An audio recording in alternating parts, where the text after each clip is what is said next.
Good morning. Welcome to the app. Today I'm joined by two lovely guests, hosts, co-hosts. Hello. We've got Curls and we've got Mel.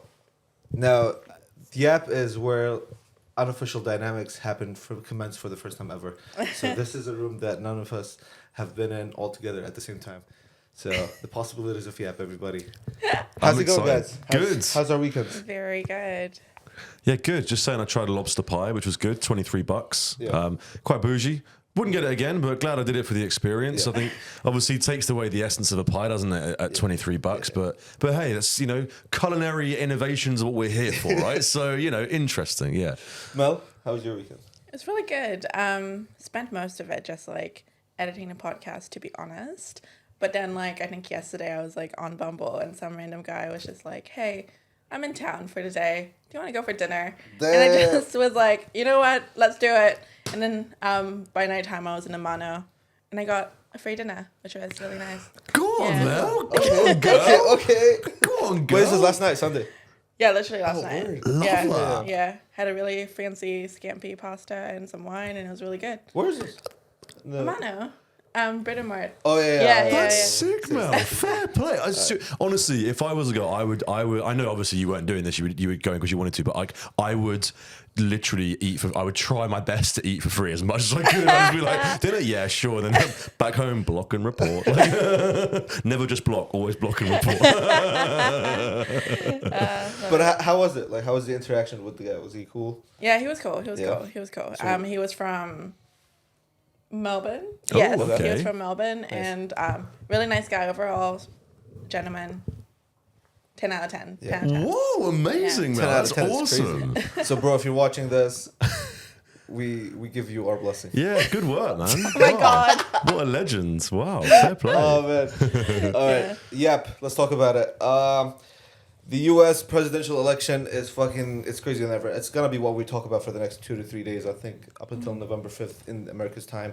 But the Washington Post, which is one of the U.S.'s biggest news outlets, news articles, news websites, they've had a decade-long tradition of endorsing a candidate whenever it was time to endorse a candidate. And this time, for the very first time in over a decade, they have not taken a side. They've gone neutral. They haven't picked Kamala. They haven't picked Trump. And people on both ends are now fucking raging. And it's caused them to lose 250,000 paid subscribers, which is stupid. 250,000. Yeah, for sure. Quarter of a million. Probably more by now. I would say so. Yeah. And also, it's probably stopped prospective incoming subscribers who would have, of course. Yeah, huge revenue loss. Stupid. Now, I don't know. I think at this point in time, you can't not pick a side. I feel like you have to pick a side. Yeah. I feel like especially in America, where everyone is so, part of identity is either picking a side. There's no such thing as neutrality. Yeah. It's so important. And I don't know why they wouldn't though. If you have a tradition of doing it, why wouldn't you? So I'm conflicted on this one. Firstly, I do, as we all know, newspapers and media in general do wield too much power. And certainly in my country, in the UK, there's a newspaper which is hugely controversial and, dare I say, massively despised by a lot of the nation. The Sun, you may be familiar. And they do the same thing. They endorse a candidate, as do the majority of newspapers. And every single year since, I think, the 1950s, whoever the Sun has endorsed has been the winner, right? Which is just gives you an example of how this power works. So there's an argument for newspapers not doing this and for paring back the power. And I'm kind of on that side, right? However, this was not a committee getting together and saying, hey, we have too much power, let's not do it. It was Jeff Bezos, who owns it, who is pro-Trump, who suddenly said, no, we're not going to endorse. So actually, really, even though they've not endorsed a candidate, what they've done is endorsed Trump, because they're a left-leaning newspaper who would have overwhelmingly endorsed Kamala Harris because it's Jeff Bezos and he's very pro-business, anti-tax, pro-Trump, whatever. Yeah. In sitting on the fence, he's being pro-Trump. And I think final point on this, the reason why I'm so angry is it's cowardice. If you're going to endorse Trump. Own your SHIT. Don't be a coward. Yeah. I think for for one, is that it's really interesting that it's owned by Jeff Bezos. So like now, and I have a hot take / theory. I think that he saw what Elon went through, and he was like, "Nah, let me stay out of it." Like you see how like Elon caught so much flack over the last like 2 months. People are just dunking on him. People making fun of him. He's been ridiculed so much. His company's stocks have been going down ever since his endorsement of Trump. And I think he just saw that and he was like, let me step aside. I take your point, but I would argue that if he wanted to do that, if he wanted to avoid any kind of controversy, he just wouldn't have got involved. Because when he bought the paper for like, I think it was, I want to say $250 million, he basically said like, I'm not going to, I take no editorial decisions whatsoever. But he's now planted, I forget the guy's name, and he's actually English, that he's planted within the newspaper who is now taking these kind of editorial decisions. And what else has happened is alongside the subscribers that have gone, so many of the editorial team have now left, right? They've resigned in protest. But of course, these are liberal people. So now they're going to be replaced with people who are slightly more on the side of Trump and Bezos. So there's various things at play here. But yeah, the bottom line is he's sat on the fence. I'm thinking from the perspective of the public as well. Like, no newspaper is going to be outrightly being like, we're trying to influence your decision, and we're actually influenced by these people. Yeah. Most newspapers want to appear neutral because that's where the credibility lies. But like now that's just confirmation that media is very much. Yeah. Agreed. I think also for like, it's such a silly decision not to endorse one of them. Even if you were picking the more unpopular one, even if you did pick Trump, let's say, you still would have pissed one group of people. I feel like now with not picking anybody, you've pissed both people off. Absolutely. And like yeah. I don't know. I think the damage just like doubles or triples even. I totally agree. And I think there's a lot of people, like you say, on both sides who just disrespect indecision, right? Yeah. But I think as well, let's not lie, Elon Musk paid, what was it, $44 billion for Twitter, right? And Jeff Bezos paid huge amounts for Washington Post. The reason why they buy these outlets is because they themselves want power and they want influence, right? Money and having all these companies is not enough. They actually want to shape the politics of the world. So I would say that the very reason why they're doing it and why Elon Musk, I mean, which is a discussion for another day or another year perhaps, but they want this power, they want to have this influence. So it's no surprise that he's done it. I just wish he was not such a, like I say, a coward, is I think is the watchword for Bezos in this. How do you feel? How do you feel? I think for one is that like, yeah, I mean, there's obviously strength in numbers, and 250,000 paid subscribers is gonna like cause a big dent in their numbers and stuff. Yeah. I wonder if that makes them go back and like, should we endorse somebody? But this is it though, because let's not forget about Bezos's insane personal fortune, right? He doesn't actually have anything to lose here, if you see what I mean. If you look at the net gain, yes, there's probably people that have gone, you're a bit of a wuss for being on the fence, and yes, some of his stocks might have fallen, but really, he'll be fine. He's been fine. He's probably, there's a lot of, let's not forget as well, people always forget, and myself being one of them, it's not just people he influences, it's his close circle, right? If you're a businessman that high up, your main concern is, right, I want to be able to fuck up the environment and I want to be able to not pay any tax. And under Trump, right, those are two things you can guarantee. He doesn't give a shit about climate change, and he will reduce tax for corporations and billionaires. So the people that are in Jeff Bezos' ear, the country clubs he has to go to, the tennis courts he goes to, the cocktail parties he goes to, they will all be extreme pro-Trumpers. So he will have to face them. And if he'd have endorsed Kamala, then that would have been, do you know what I mean? In his personal life, he would have faced criticism. So his view is, I want to do what's best for me rather than what's best for the country and therefore the world. And it's pathetic. Yeah. I feel like with the publication as well, like, it's not really a case of, I feel like when you pick a side, let's say that you do lose subscribers from like one side, you end up, I feel like if you lean harder on the side that you did pick, you gain more from that side. Absolutely right. Absolutely right. I feel like indifference is probably like the least profitable outcome. Completely right. Pick. Yeah. And even like with their, I guess, intention, because the whole idea of like being neutral is, oh, we don't want to ruffle any feathers, but really you've ruffled all feathers now. Like you pissed off everybody, even the people in the middle. A lot of them use these newspapers or use these like celebrities' endorsements as kind of like a guideline for who they should vote for. I think, actually, I think that's kind of weak as fuck. Like, in defense of the I can't believe I'm defending fucking Jeff Bezos right now. But in defense of Jeff Bezos, I think that if you're a human, if you're a person, and you're waiting on the Washington Post to say who they are endorsing, and that's going to decide who you're going to vote for, I feel like you need to do a lot more research than that. I fully agree. I think what it does, though, is it adds to the conversation, right? So it's like, say, for example, Fox News, as we all know, very, very right-wing, pro-Republican, pro-Trump media outlet.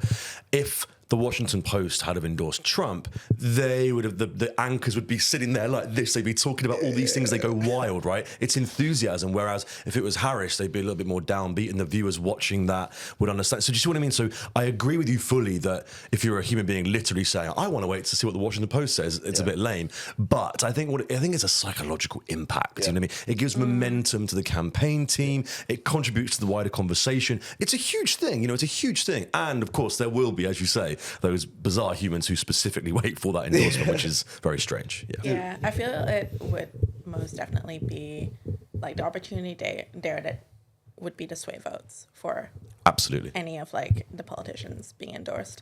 But yeah, I think like obviously a lot of people think about the way that we do get informed. Like, how do we do it?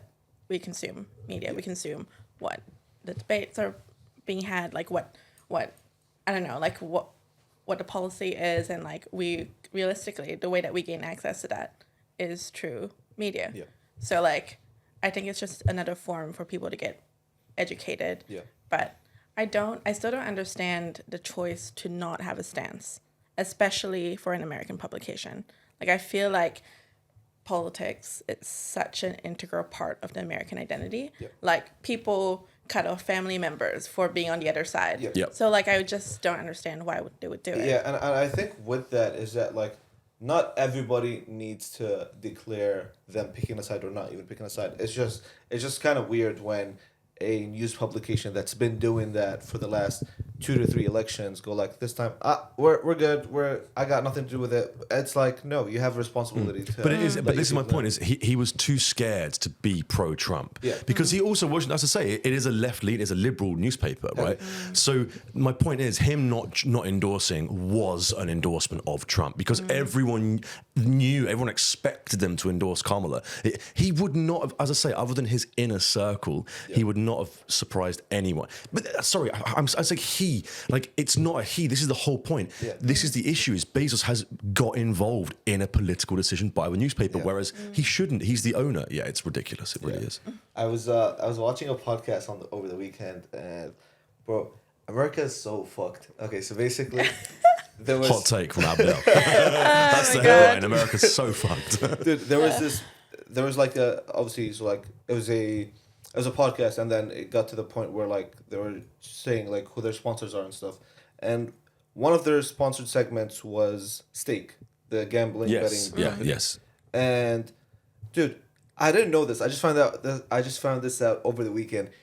In the United States, you can bet on who wins the presidency. Oh yeah, you can do that. No, you can do that all over the world. You can do it in the UK, in New Zealand. You can. Yeah, it's political. Oh, you can bet on which minute. You can go to TAB and say which is the next Labour or National MP to lose their job. Yeah. If you offer money on something that has an outcome, a gambling place will accept it. Yeah, trust me.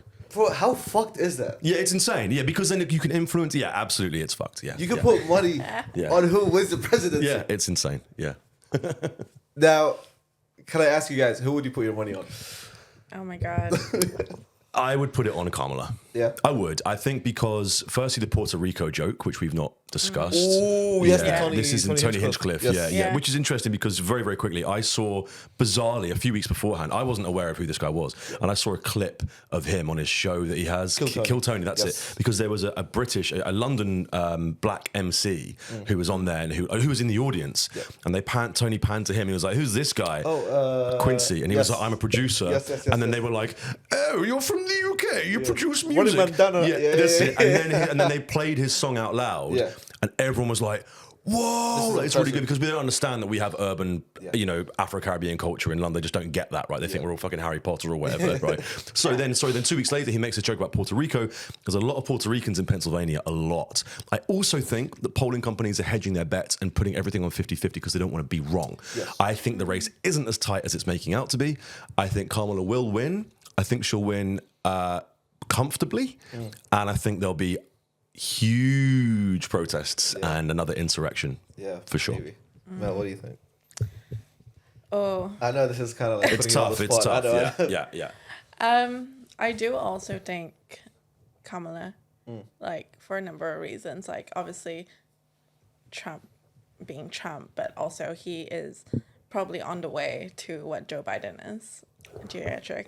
Agreed. It's not that far. It's not that far. Not far at all. Like he's saying that he's different, but he's not. He's not. And also that like whole, I don't think we talked about this, but his wife taking a stance against abortion, like Boom. a complete stance, Boom. like that. Just sorry. What happened?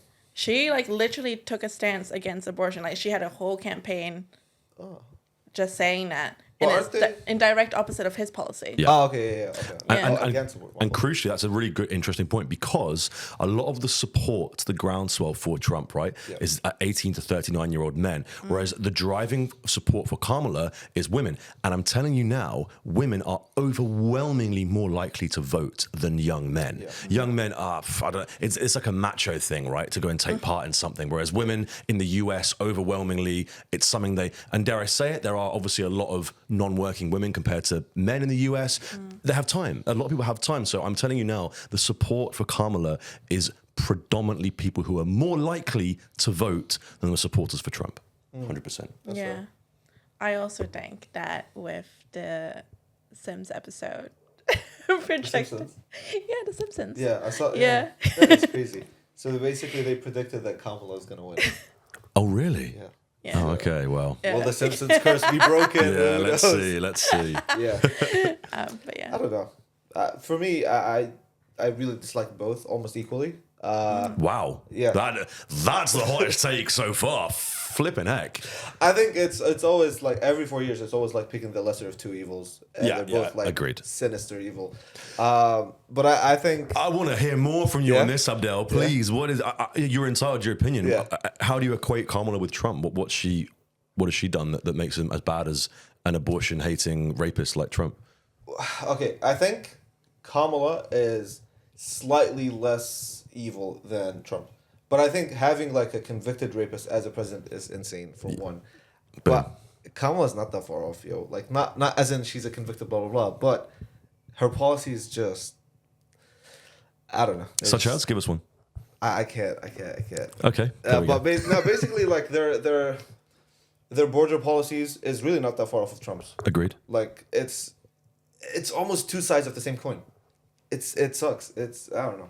But I think that the way that Obama has been putting in work the last like 2-3 months, you think he's running for president? Yeah, you would. Yeah. He's doing like fucking interviews with. He's doing like hour-long interviews with like this guy that like cuts his hair and stuff.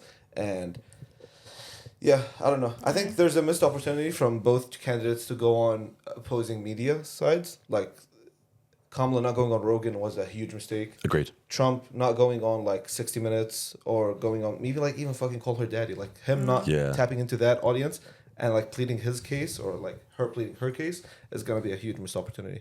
But if I were to bet, I don't know, man. I don't know. Go on, spit your truth, man. Come on. If you think it's Trump, man, you think it's Trump, that's fine. fine. I think MAGA wins. Okay, so we've got one for Trump, we got two for Kamala. Yeah. This is not our political opinions. This is just who we predict will win. Yeah. Minus base of The Simpsons.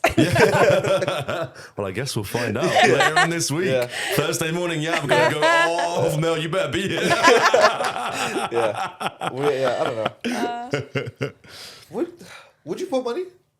Oh, I mean, I would Yeah, like $20. I wouldn't put like a big amount of money. Yeah, I'd sure, why not? Do you know what? Maybe I will. But then the returns, I don't gamble, but I do like a little $10 or $20 on the football or something with the knowledge that I'm going to lose it. I'm not doing it to win money. I do it for fun. Yeah. But like, I think because the odds are so tight, to win anything big on this, you'd have to bet huge amounts of money. You have to bet like 100,000 to get. Because it's like the odds are almost like 50-50. It's ridiculous. Yeah. I think if you bet $10, you win $1. Yeah. So you'd have to bet like what's that, $1,000 to win $100, and you're risking losing $1,000. So. Can I just say how impressive it is that like she didn't even come in the very start of the race. Like it just felt like she's been there for the entire race. Yeah. Like she just managed to get so much traction. Dare I say, I think they knew for quite a while before that she wasn't. They let Trump... So it's orchestrated. Of course, because they let Trump run his campaign based around Biden being old and senile, run, let the Republicans prepare for everything against Biden, go for all these attacks on his family, all this sort of stuff. And then last minute... Kamala walks through, baby, and then she goes through, and it's with Brat Summer. Hell yeah. I think it also like it energized that whole party. Like when they were so used to 3 years of this guy who like is barely alive, when you replace it with a semi-competent human, you're like, wow, this is so refreshing. Wow, she can talk for 20 minutes uninterrupted and not like say random words and stutter and stuff. You're so right, especially what you said earlier about the lesser of two evils. Like the first debate that Biden and Trump did, man, I was watching. I couldn't even get through it. I was watching that like, this is bleak. Like greatest economy in the world. They call themselves the greatest country in the world. That's a debate. But come on, like, is this the best you can do? Like, yeah. And also, may I say as well, I'm actually not a million miles off your position either. I do like Kamala, and I obviously would vote for her, but I'm not bowled over by her. Like Obama, I loved. I loved Obama. Wasn't he just the best? Yeah, wasn't he he? And was still so is. good. Yeah, but I actually, I'm not far off your position. Actually, Abdel, to be honest with you. You know who I want to see be president? Go on. Michelle Obama. Oh I don't wow! know why she isn't running. Wow, yeah. Wow. She would be so good. She was in Parks and Rec last week. Did you see this this cameo she made? Yeah, wild. She got time. Yeah, she does. Run for president.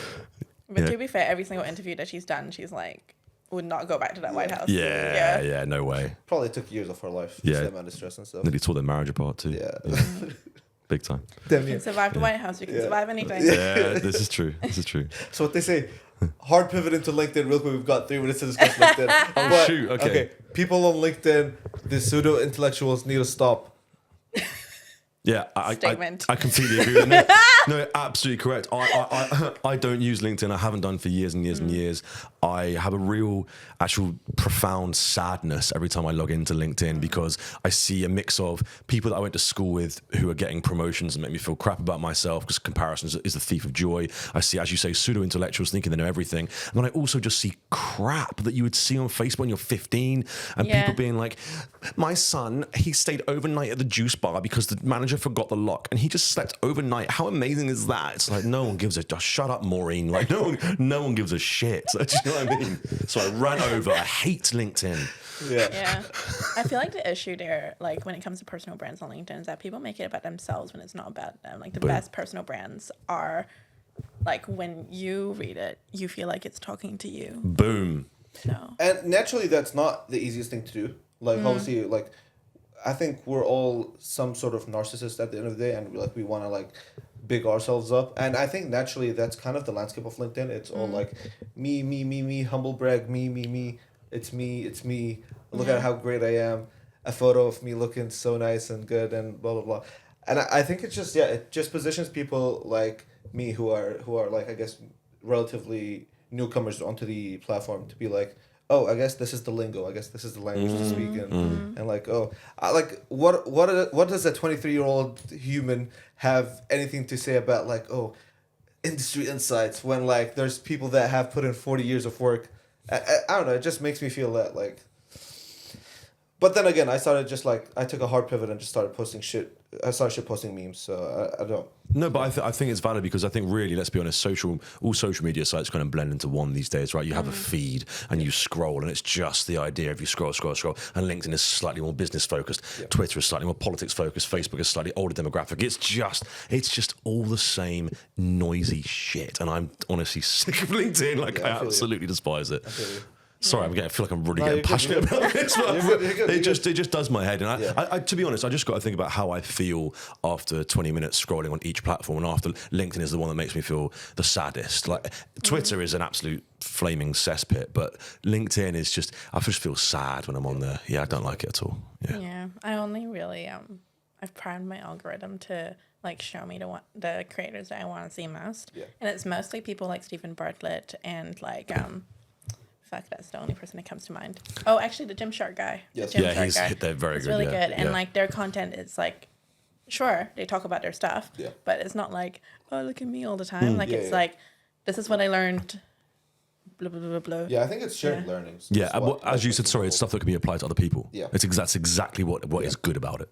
Yeah, and I think for me, the top 3 people on LinkedIn. Oh, we're out of time, guys. Thank you so much for tuning in to the podcast. Catch you tomorrow. Peace. Take care.